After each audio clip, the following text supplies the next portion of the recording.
ಸ್ನೇಹಿತರೆ ನಮಸ್ಕಾರ. ನಾನು ನಿಮ್ಮ ಮನಸ್ಸಿನ ಗೆಳತಿ ಮಂಜುಳಾ ಅಣ್ಣಪ್ಪ. ತುಂಬ ದಿನಗಳ ನಂತರ ಪುನಃ ನಿಮ್ಮ ಮುಂದೆ ಬಂದಿದ್ದೇನೆ. ಯೋಗ ತರಗತಿಗಳು ಹಾಗೂ ನಿಮ್ಮ ಮುಂದೆ ಒಂದು ಪುಸ್ತಕ ತರುವ ಪ್ರಯತ್ನದಲ್ಲಿ ಸ್ವಲ್ಪ ಬ್ಯುಸಿಯಾಗಿದ್ದೆವು. ನನ್ನ ಇಂದಿನ ಲೇಖನ ನಮ್ಮ ಯಾವುದೇ ಸ್ಥಿತಿಗೆ ಕಾರಣ ಯಾರು. ನಾವು ಯಾವುದೇ ಕೆಲಸವನ್ನು ಮುಗಿಸಿದಾಗ, ಆ ಹಂತವನ್ನು ದಾಟಿ ಮುಂದೆ ಬಂದಾಗ, ಯಾವುದಾದರೂ ಸಾಧನೆಯನ್ನು ಮಾಡಿದಾಗ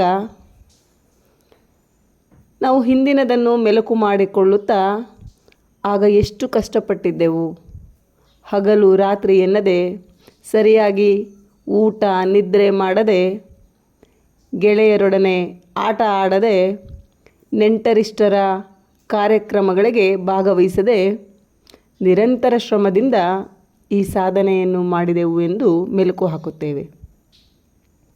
ಸಾಧಿಸಿದ್ದನ್ನು ಹೆಮ್ಮೆಯಿಂದ ಹೇಳಿಕೊಂಡು ಆನಂದಿಸುತ್ತೇವೆ.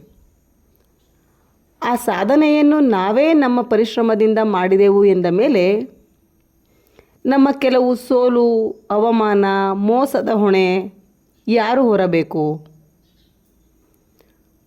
ಅವರು ನಮ್ಮನ್ನು ಸೋಲಿಸಿದರು ಎಂದರೆ ನಮ್ಮ ತಯಾರಿ, ಶ್ರಮ ಇನ್ನೂ ಇರಬೇಕಿತ್ತು ಎಂದಲ್ಲವೇ? ಅವರು ನಮ್ಮನ್ನು ಮೋಸ ಮಾಡಿದರು ಎಂದರೆ ನಾವು ಅವರನ್ನು ಅಗಾಧವಾಗಿ ನಂಬಿದ್ದೆವು ಎಂದು ತಾನೆ. ಹಾಗೆ ಅವಮಾನಗಳು ನಮ್ಮ ಶ್ರಮದಲ್ಲಿ ಏನೋ ಕೊರತೆ ಇದೆ ಎಂದು ತೋರಿಸುತ್ತವೆ. ಅಂದರೆ ಮೇಲಿನ ಉತ್ತಮ ಸ್ಥಿತಿಯ ಎಲ್ಲ ಅಂಶಗಳಲ್ಲೂ ನಾವೇ ಕಾರಣಭೂತರಾದ ಮೇಲೆ ಕೆಳಗಿನ ಕೆಟ್ಟ ಪರಿಸ್ಥಿತಿಯನ್ನು ನಾವು ಬೇರೆ ಯಾರ ಮೇಲೂ ಹೊರಿಸದೆ ಅದರ ನೇರ ಹೊಣೆಯನ್ನು ನಾವೇ ಹೊರಬೇಕು. ನಮ್ಮ ಕೆಟ್ಟ ಪರಿಸ್ಥಿತಿಗಳಿಗೆ ಮೊದಲು ನಾವು ಹೊಣೆ ಹೊರಬೇಕು. ಯಾರನ್ನು ದೂರಬಾರದು, ಯಾರ ಹೆಸರು ನಮ್ಮ ಮನದಲ್ಲಿ ಮೂಡಬಾರದು. ನಂತರ ಆ ಪರಿಸ್ಥಿತಿಯ ಬಗ್ಗೆ ಕೂತು ಒಂದು ಪುಸ್ತಕದಲ್ಲಿ ಸವಿವರವಾಗಿ ಬರೆಯಬೇಕು. ಮತ್ತೆ ಮತ್ತೆ ಅವಲೋಕಿಸಬೇಕು.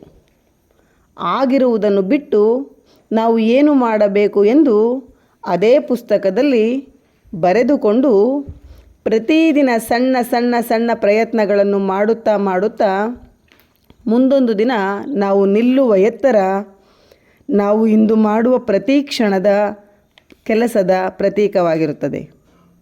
ಹಾಗಾಗಿ ಗೆಳೆಯರೇ, ನಾವು ಯಾವುದೇ ಪರಿಸ್ಥಿತಿಗೆ ಯಾರನ್ನೂ ದೂರದೆ ನಮ್ಮನ್ನು ನಾವು ನೇರ ಹೊಣೆಗಾರನನ್ನಾಗಿ ಮಾಡಿಕೊಂಡಾಗ ಮಾತ್ರ ನಾವು ಮುಂದೆ ಏನಾದರೂ ಸಾಧಿಸಲು ಸಾಧ್ಯ.